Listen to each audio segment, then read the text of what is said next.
في بداية القصة دي بيتقال إن من آلاف السنين راجل اسمه وينو لقى 10 خواتم.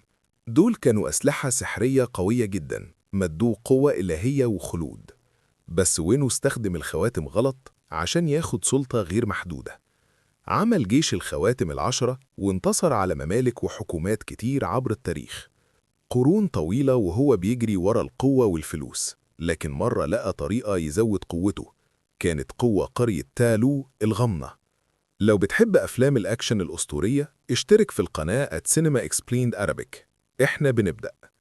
كان الناس بيعتقدوا إن تالو قرية مش بتتشاف، مخبية في الغابات اللي سكانها لسه بيعرفوا فنون قتال الآلهة، وفيها مخلوقات أسطورية. وينو راح مع أصحابه يدور على الطريق لتالو، بس الغابة خداعة، عربيتهم وقعت في الهاوية. وينو نجا بفضل الخواتم. كمل البحث، قابل يينغلي حارسة تالو، سألها عن الطريق، رفضت تقول. اتخانقوا، بس يينغلي كسبته بقوة تالو. لكن في القتال وقعوا في حب بعض، خلفوا ولدين، شانغ شي وشيالينج. وين وو بقت عنده عيلة، ساب شغله الوسخ وحبس الخواتم في علبة وعاشوا مبسوطين. شانغ تشي سأل أمه: لو الخواتم أقوياء كده انت كسبتيه ازاي؟ يينغلي قالت له إن كل سكان تالو عندهم بركة قوة تنين الحارس. ادته قلادة وقالت له: لما تحس إنك ضعت هي هتدلع على الطريق للبيت، خليها معاك دايما. لكن مرة وين وو مش كان في البيت، جه عصابة ايرون فيست. وين وو حاول يقضي عليهم قبل كده فجم ينتقموا. لما شافت كده يينغلي بعتت شانغ تشي وشيالينج جوه البيت. جهزت تواجه العصابة بس قواها اختفت، كانت سابتهم عشان تتجوز وين وو. معرفتش تواجههم. لما وين وو رجع البيت ولقى جثة يينغلي انهار. لبس الخواتم تاني وبدأ يقتل. بدأ يدرب شانغ تشي على فنون القتال، وبعد سنين بقى محترف. في سن 14 بعته يقتل زعيم العصابة وقال له: لقينا قاتل أمك، ده حقك وواجبك. لما ترجع الدنيا هتنحني قدام الخواتم ال10. شانغ تشي راح يخلص المهمة، لكن بعدها هرب على سان فرانسيسكو عشان حس إنه بيعمل غلط، وغير اسمه لشون. الأحداث دلوقتي في الحاضر. شون بدري الصبح راح عند كيتي، هم أصحاب من 10 سنين وبيشتغلوا مع بعض، بيصفوا عربيات. مرة وهم رايحين الشغل في الأتوبيس ناس من منظمة الخواتم ال10 هجموهم. وين وو بعتهم عشان ياخدوا القلادة اللي على رقبة شون. شون ما كانش عايز يديها، دي آخر حاجة من أمه. شون هاجمهم وقتلهم كلهم. بس فجأة جه ريزر فيست، أخطر محارب في الخواتم ال10، سيفه بيقطع أي حاجة. شون كان بيهرب من ضرباته، بس من السيف فرامل الأتوبيس باظت. الأتوبيس بقى خارج السيطرة، السواق وقع مغمى عليه. كيتي قعدت تسوق وشون اتخانق مع ريزر فيست. السيف قطع الأتوبيس لنصين.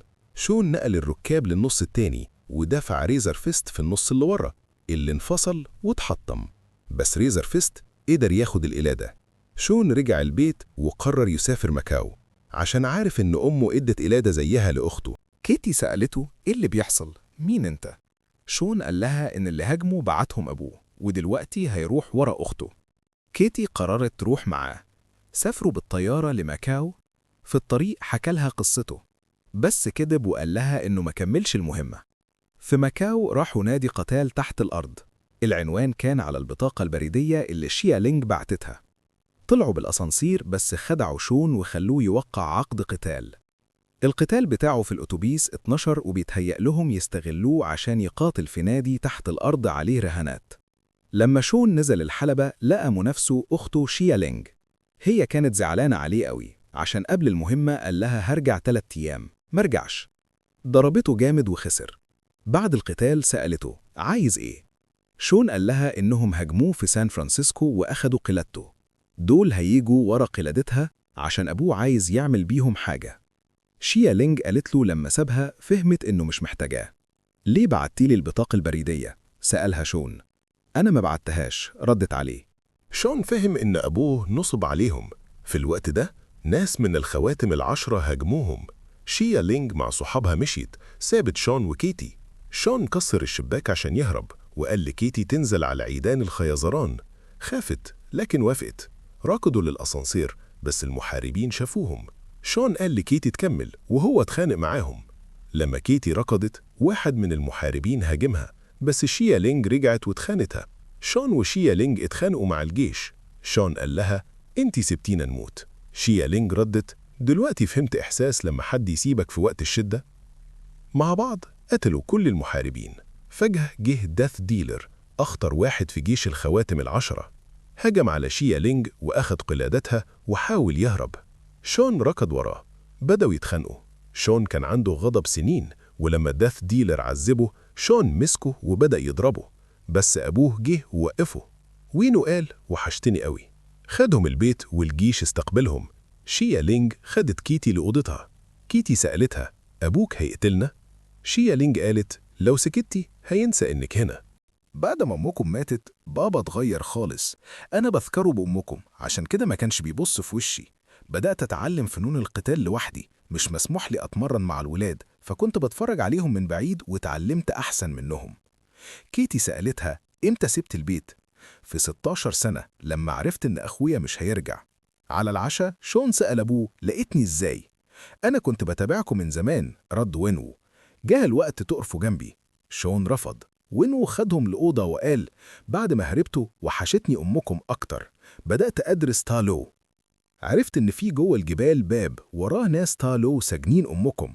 شون وشيا لينج ما صدقوش. وينو قال: أنا كمان ما صدقتش، لغاية ما مرة سمعت صوت أمكم في الأوضة دي، كانت بتطلب المساعدة. شون قال له: ليه سكان تالو يعملوا كده؟ وينو شرح: لما وقعنا في الحب، أمكم كانت عايزانا نسكن في تالو، طلبت إذن الشيوخ بس رفضوا، قالوا إننا مش أهله. وينو كان متأكد إن إن لي لسه عايشة وسكان تالو سجنينها. شون حاول يقنعه إن أمه ماتت. ساعتها وينو وراهم الآلية بتاعة القلادات. لما حطوا القلادات في عين التنين، مية نزلت وفجأة اتجمدت، ولما وقعت عملت طريق. وينو شرح: الطريق لتالو متاهة، بس في طريق مباشر على الجبل بيبان مرة في السنة في يوم إيكاداشي، وأنا عارف إمتى وفين. أعلن للجيش: بعد 3 أيام هنحرر مراتي من سجنها. شيا لينج سألت: لو سكان تالو حاولوا يمنعونا؟ وينو رد: ساعتها القرية كلها هتحترق. شون قال: بالكلام ده مش هتدخل تالو. وينو زعل وأمر يسجن شون وشيا لينج. لما رجع للأوضة، وينو سمع صوت يينج لي تاني: هنبقى سوا قريب. شون وشيا لينج وكيتي اتحبسوا في قفص. شون قال لو ما وصلوش تالو قبل أبوه، كل حاجة من العيلة هتتحرق. فجأة سمعوا صوت، لقوا فنان اسمه تريفر سلاتري. حكى إن منتج استأجره عشان يلعب دور إرهابي، بس المنتج كان إرهابي حقيقي. اتقبض عليه. وينو طلعه عشان يقتله، بس لما تريفر مثل قدامه، قلب وينو داب. دلوقتي تريفر بيعمل له عروض كل أسبوع. ظهر مخلوق أسطوري ملهوس راس، موريس. تريفر قال: موريس يعرف شون، هو كبر مع أمه في تالو. أبوك سرقه من الغابة السحرية لما كان بيدور على الطريق، دلوقتي هو عايزك ترجعه بيته. شون قال لو معاه يقدر، لكن الطريق بيتفتح مرة في السنة. موريس قال عن طريق تريفر إنه يوديهم دلوقتي، بس ده خطير، محدش عدى المتاهة وهو عايش. شيا لينج فقيت نفق، قالت إن أبوه سافر مع الحراس كلهم، بس الحراس شافوهم. راحوا طريق تاني، لكن الباب ما كانش بيتفتح غير بالبصمة. ولما الجنود حاولوا يوقفهم، قتلوهم وفتحوا الباب بمساعدة واحد. الفجر وصلوا الغابة. موريس وداهم عبر الغابة السحرية لغاية الشلال. لما دخلوا الشلال، المية اتجمدت ودخلوا تالو من طريق سري. كان في مخلوقات أسطورية كتير. دخلوا القرية. شون عرف بنفسه، بس الأهالي ما صدقوش وهاجموهم.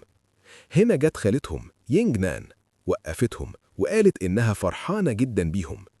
شون قال إن أبوه هيضرب القرية. يينج نان خدتهم عند النهر وشرحت: إحنا حراس الباب المظلم، بنحمي عالمكم من الشر اللي مسبون ورا الباب ده. شون قال إن أبوه عايز يفتح الباب عشان فاكر إن أمهم هناك. يينج نان سألت هو فكر كده ليه؟ شيا لينج قالت إنه بيسمع صوت أمهم بتطلب المساعدة. يينج نان حكت تاريخ تالو. قريتنا جزء صغير من عالم تالو. عالمنا كبير، فيه مدن أحسن من الكون كله. من آلاف السنين كان فيه سلام ورخاء، بس الوحش المظلم كسر السلام وجاب جيش أكلت الأرواح. كل روح ياخدوها بتقويهم. دمروا عالمنا وراحوا لعالمكم. عشان ينقذوا عالمكم أسلافنا بعتوا أشجع محارب، بس ما قدرش. مرة التنين الحارس ساعدنا، هو حول هزيمتنا لانتصار. سوا سجننا الوحش المظلم وجيش أكلت الأرواح ورا الباب المظلم. ومن ساعتها إحنا سكان تالو ببركة التنين بنحرس الباب. قالت إن وينو مش أول واحد يحاول يفتح الباب. قرون كتير ناس حاولت بس فشلت. كلهم كان فيهم حاجة واحدة، كانوا بيسمعوا أصوات بتوعدهم تحقق أمنياتهم. ينجنان شرحت إن أكلت الأرواح عارفين إن الخواتم ال10 تقدر تحررهم، عشان كده بينادوا وينو بصوت ينجلي. خدتهم لأوضة الأجداد اللي ينجلي سابت فيها هدايا ليهم. أدتهم أزياء وقالت لما الواحد يفقد أمه بيحس إنه وحيد في الدنيا، بس انتوا مش لوحدكم، انتوا أبناء العيلة دي وإحنا قبلنكم. بدأوا يتدربوا. كيتي بتتعلم ترمي سهام. شون سأل خالته أمه كسبت أبوه إزاي. بدأت تعلمه الطريقة. في الوقت ده وين قال لرجالته الفجر هنروح تالو. شون كان زعلان فاكر الماضي. كيتي لقيته عنده. شون اعترف كذبت عليك إني ما قتلت أمي، فكرت لو غيرت اسمي أنسى اللي فات، بس لو أمي عايشة كانت هتكرمني. كيتي قالت ده غلطك انت، أبوك خلاك قاتل وانت عندك 7 سنين. شون رد أبوه هو المسؤول عن موت أمي، دلوقتي جاي يخرب بيتها، أنا هقضي عليه، ده هو اللي علمهولي. الفجر الكل جهز للحرب. وين جه بجيشه. قال لشون انت جاي تساعد اللي سجنوا أمك؟ ينجنان ردت هي مش هناك، الوحش بيكذب عليك عشان يدمر الكل. وين ما سمعش كلام وهاجم. شون ركض يوقفه. وين قال هتتخانق معايا لوحدك؟ شون رد أنا مش خايف منك. أبوه هاجم انت طول عمرك بتجري مني. انت كنت موجود لما أمك اتموتت وما عملتش حاجة. شون رد بعد ما أمي ماتت كنا محتاجينك، بس انت اخترت الخواتم.